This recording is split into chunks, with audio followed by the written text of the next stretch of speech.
বোরো ফসলের অফুরন্ত ভাণ্ডার নিকলি হাওরাঞ্চল।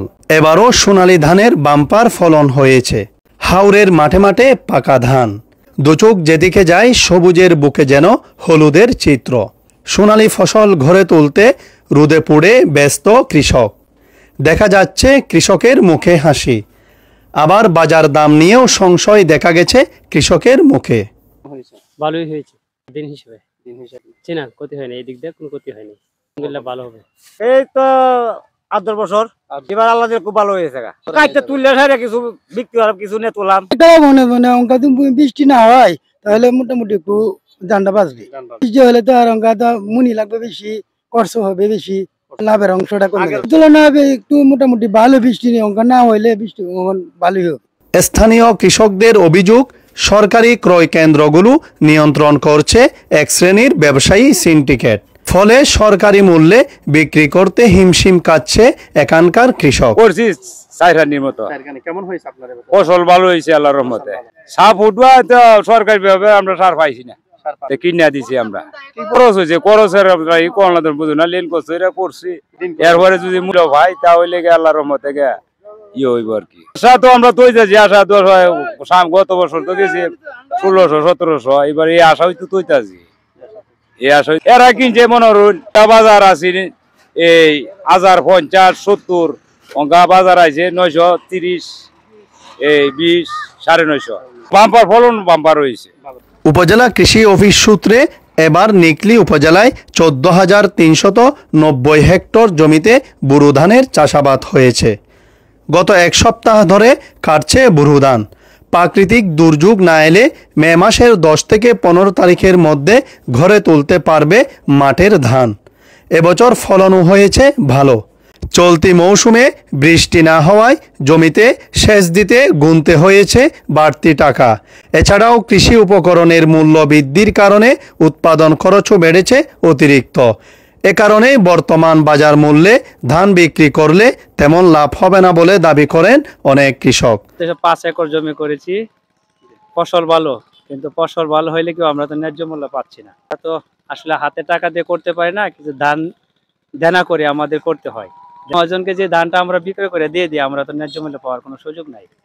আর ফলন ভালো হয়েছে, কিন্তু সরকার আমাদের প্রতি যদি নজর দেয়, আমি মনে হয় আমাদের অনেকটা ভালো হবে।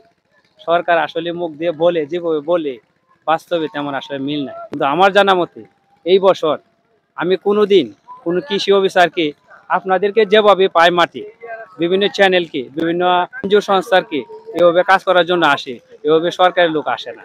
সরকারি লোকগুলা যদি আমাদের কাছে এভাবে আসতো এবং আমাদের সুখ দুঃখের কথাগুলো শুনতো, এবং যারা গরিব মানুষ তাদের কথাগুলো শুই না সরকারকে বলতো, তো অবশ্যই আমরা গরিব মানুষ যারা লাভবান।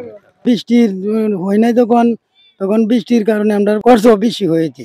কলের পানি দিয়ে, তেল দিয়ে, পানি দিয়ে দিতে হয়, খরচ হয়, অতিরিক্ত খরচ হয়েছে। বৃষ্টি না হয় তাহলে মোটামুটি একটু ধানটা বাঁচবে। উপজেলা কৃষি কর্মকর্তা শওকত হোসেন জানান, বোরো ধানের বাম্পার ফলন হয়েছে। প্রাকৃতিক দুর্যোগ না হলে আগামী 10 থেকে 15 দিনের মধ্যে ধান ঘরে তুলতে পারবে। তাহলে তেমন কোনো ক্ষতির সম্মুখীন হবে না কৃষক। এবার উপজেলায় 14,390 হেক্টর জমিতে বোরো চাষ হয়েছে। প্রতিকানি হাইব্রিড 100 মন ধান হয়েছে বলেও তিনি যোগ করেন। এদিকে আবহাওয়া অনুকূলে না থাকায় এরই মধ্যে শুরু হয়েছে ঘরে তোলার মহোৎসব। তবে উৎপাদন খরচ আর ঋণের দায় মেটাতে অনেকেই মাঠ থেকে বিক্রি করে দিচ্ছে ধান। এ সুযোগে নতুন ধান ক্রয়ে মাঠে নেমেছে পুরিয়ারা। আমার মনে হয় যে এই মাঠে যারা চাষাবাদ করতেছে হিংসভাগই চলে যাচ্ছে মহাজনদের হাতে, এবং আমাদের কৃষকের বাইরে, আমাদের কৃষকের হাতে খুব একটা ধান আসলে গোয়ালে ওঠে না, চলে যায় আসলে অন্যের হাতে। আমাদের যে বাটি এলাকার মানুষ তো খুব গরিব মানুষ, তাদের হাতে খুব একটা অর্থ সমর্থ থাকে না।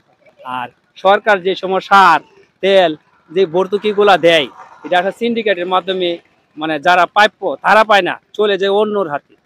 যদি সরকার প্রকৃতপক্ষে যারা কৃষক জরিপ করে, যে সত্যিকার অর্থে তাদেরকে এই জরিপটা দিত, মানে সার বীজগুলা দিত, তাহলে মনে সবচেয়ে লাভবান হতো।